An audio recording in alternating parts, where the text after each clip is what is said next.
नमस्कार। India debate में आप सबका स्वागत है। मैं हूं आशुतोष पाठक। मित्रों, 2-3 दिन से दिल्ली में बहुत सरगर्मी है। चुनाव की सरगर्मी एक तरफ, लेकिन दिल्ली के मुख्यमंत्री के आवास में एक घटना घटी है और उस घटना के बाद पूरे देश भर में यह चर्चा आम हो गई है।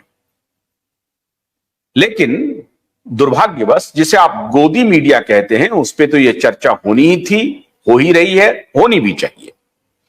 लेकिन वो मीडिया जो महिलाओं को लेकर के बड़ी संवेदनशील हुआ करती थी, वैसे पत्रकार जिनको जो जंतर मंतर पे जो बदसलूकी हुई थी उसको लेकर के बड़े संवेदनशील थे। हमने भी वो खबर दिखाई, बड़ी संवेदनशीलता के साथ, मजबूती के साथ सरकार की ज्यादती को एक्सपोज किया, उसके खिलाफ मोर्चा खोला और कहा कि भारतीय जनता पार्टी को इसका नुकसान होगा। बहुत हद तक हो भी रहा है।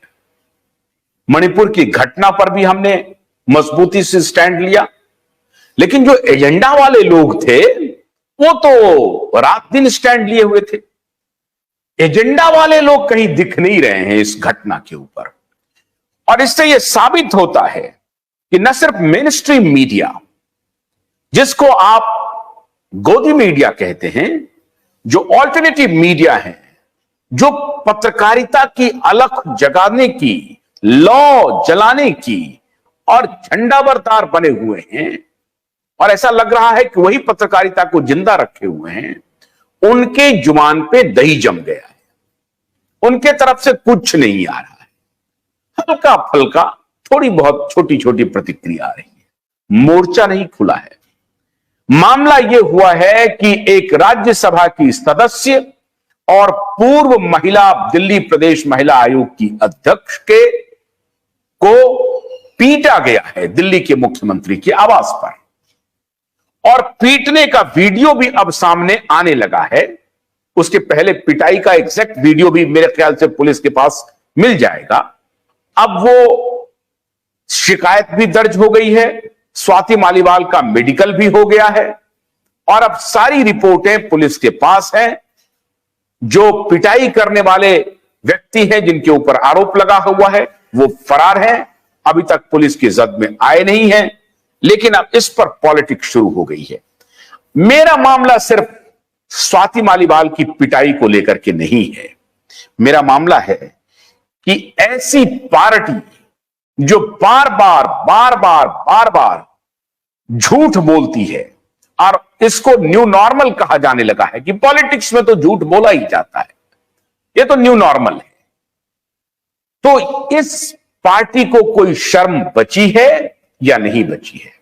यह तो हुआ एक पक्ष। लेकिन जो राजनीतिक पक्ष है, आज उस पर भी बात करेंगे कि अरविंद केजरीवाल मोदी जी को पटकनी देने में भी कामयाब हो रहे हैं, पॉलिटिकल गुगली भी दे रहे हैं, पॉलिटिकल चैनामैन भी मार रहे हैं। इस पक्ष पर भी बात करेंगे।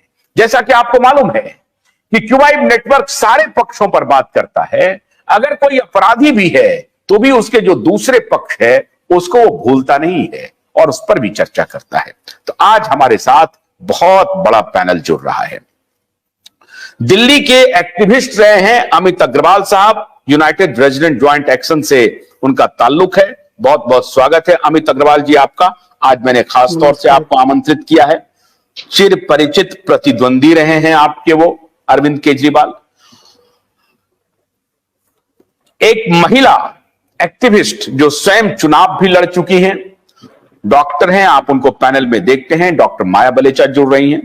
बहुत स्वागत है आपका।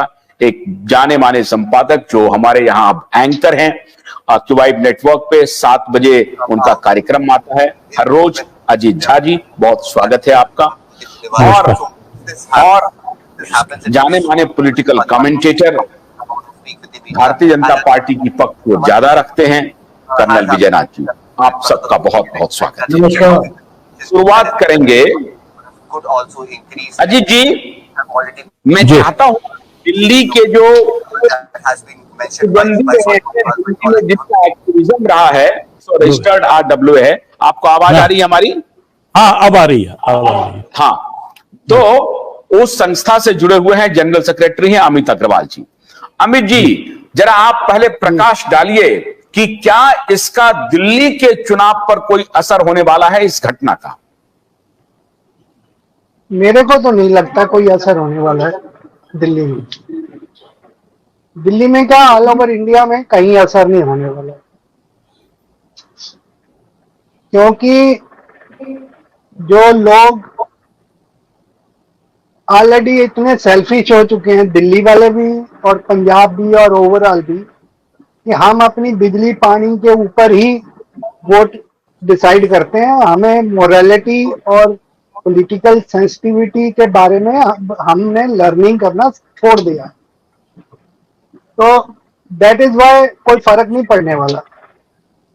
ऐसे और भी कांड हो जाएंगे, कोई फर्क नहीं पड़ने वाला।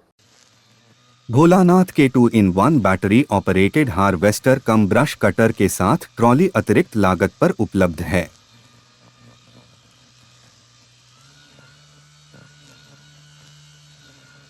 अधिक जानकारी के लिए कृपया दिए गए नंबर पर कॉल करें।